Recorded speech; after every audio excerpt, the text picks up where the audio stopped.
Hey guys, welcome back. Where we left off for the last video, we just covered the basic interface of Ableton and your operator and your MIDI and your audio tracks. I kind of added little things from the last file. I colored the videos and I added a little bit of EQing and tweaked the effects a little bit more. So kind of where we left off, it's something like this.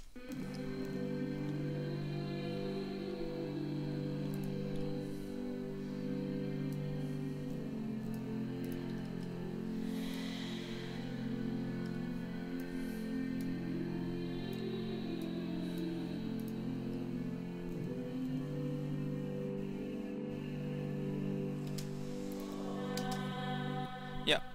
So what we want to add next is our drums. It's kind of an important part of your piece. You know, you got all the elements there. Why not have a drum track there? So to explain that, what we're going to do is add a drum rack. Now in your categories here, you have your drums. In the section here, we also back in your instruments. There's a drum rack there. Either one doesn't really matter. So we'll click and drag it to our second slot here, and we'll have our drum rack at the bottom here. We have all these pads that we can key in with our keyboard. As you notice, all the individual pads on it have a note corresponding: C, C sharp, D, D sharp. When I roll my keyboard, when you open it, sometimes you'll find that maybe you're in the wrong octave. That's why it's kind of firing off in a different pad there, because again, it's related with your notes, right? So if you go up the octave, it goes all the way up and it goes back down. And you can adjust the octaves by hitting Z and X, and those will go up and down. You can move. You can still access the different grids there just by clicking and dragging it up and down. So for this piece here, we're gonna add maybe like drums. So we'll get a kick. Let's try finding our samples here. When you add your sample folder, you can basically just drag and drop anything in there. So I'm gonna use my Acidlab Miami Kit, and I'm going to grab just a drum here. It's actually this is my favorite kit. I love it a lot. Add that, maybe, I like that one better. And then we'll add maybe like a clap. Put that there. And you just click and drag it.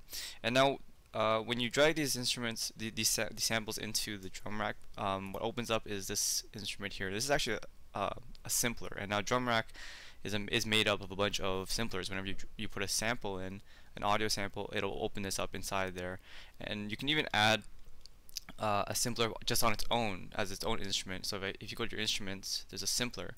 Now I think only some versions of Ableton will have it. If you buy like this, I have the suite, so I have all the instruments there. But some issues like this, the starter version, I don't know what it's called off the top of my head, but they'll have like very limited instruments. So as you go up, they add more stuff. But the sampler is basically a sampler with like operator parameters. Has all these different things you can tweak around, so if you drop in a sample into this area which says drop sample, it'll do the same thing that the drum rack is doing. But the cool thing about drum rack is that it can line up a bunch of them, so that way whenever you hit the pad, it'll play it. So that we'll work with that for now. And as you notice as well, there's an M and an S. Same muting and your solo options. It's helpful if you're just starting out to keep the help view open, because anytime you hover over something, it'll tell you exactly what it is, and there's usually like a nice summary of what it actually does. Of course, you can always go to your help view, or even your read the manual. You know, it'll open up a PDF. You just Control F whatever it is you're wondering. It'll give you a pretty good definition of what's there. Anyway, so right now we want to program our drums. So we have the every row in Ableton in this session view is going to be arranged into your tracks, and your rows. What your rows are actually called scenes. So the first scene we have right now is, if we play this by clicking the button on the right here, it'll play it all like that. And what we want to add now is a drum track. So we'll double click on our clips section here. And a clip is basically, if you think about it, it's like a small grouping of notes that you want to put in here. So in our operator, this clip has our whole 29 bar loop here, and in this clip here, this is our audio sample. So your clips are like your little it's like a clip. It makes sense. I don't know. Well, we'll program it here. If you right click here in this gridded area where the notes are, it should pop up in the video. If not, then you just right click and it'll open up a little menu, and it'll say adaptive grid and fixed grid somewhere near the bottom, and adaptive grid will divide it up into divide up the bars, but I like to use a fixed grid just because I have a little more control with the actual timing and rhythm of things. So I'll leave it on like quarter notes here, and I'll just put down like a 4 on the floor drum pattern here, so that when I'll solo it, when we play it, it'll just play something like that. And then I'll keep it going, but I want to add the claps on every other one. Okay, that's something like that. So that when we play it all together, then actually, yeah, I won't put it all together yet. Well, I think we'll add another instrument first. Let's get this sample. Let's get some hats or something, and maybe like a cymbal. Yeah, that's nice. We get that, and then like a closed hat, like that. That's good.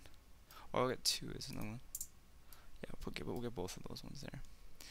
And then what we'll do is we'll take this loop here, hold Control and click and drag it downward, and that'll duplicate it. Now you can also click it and just click Control D, and it'll duplicate it as well too. So we'll call this one just a kick, because what I'm going to do is actually I'm going to delete the clap on it, and for this one I'll have it that this is the kick plus clap, K plus C, like that. And we'll color it differently. This helps kind of like organize things a little bit better. So I'll make that orange, and I'll make this orange too. So when we play this will be this, and whenever I launch it, it'll switch over. It'll count into it. So that's just another thing about the drum rack, is that we can now program our other percussion into there. So go with this one. Shaking my floors actually. And we'll add the hat here, like that.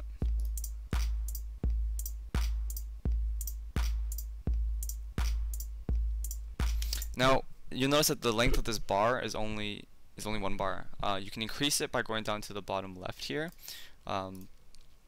where it says length, and you can click it and increase it to 2 for whatever number you want, 81 if you wanted to. It's a lot. But we'll bring it down here back to just 1, and I want to show you something that I learned a while ago. It's really useful, is to do your duplicate loop. So we'll take this whole chunk here, make sure I'm clicked off, and duplicate loop, and that will double it, so it's now 2 bars, and if I click it again, it should go to 4 bars. So I have a whole 4 bar loop just based off that one by using this duplicate option. Also, you could select it all and do Control D and then extend out the length if you wanted to, but this kind of helps you move quickly and get your ideas done faster. And 4 bars on the beginning, I think I'll add like a cymbal crash kind of thing,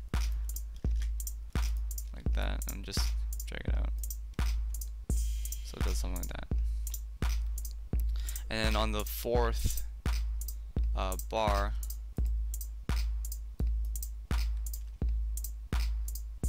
I'm gonna make the hi-hats kind of do like a rolling thing.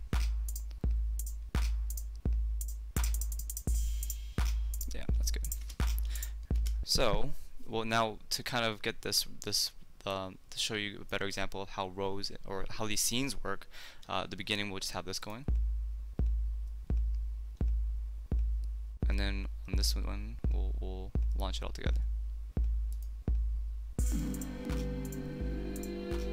And that kind of gets you in a routine, because then once you start adding more elements to your track, you can build your song. It's like you're just swapping out parts, and it's like building blocks really for your song.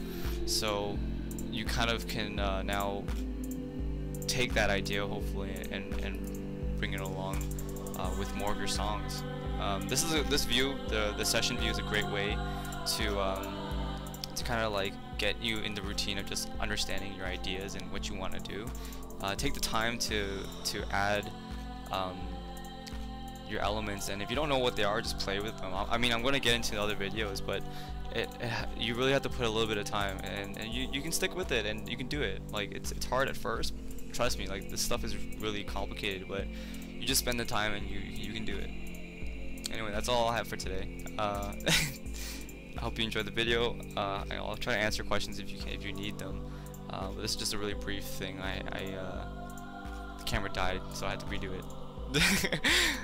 Okay, bye.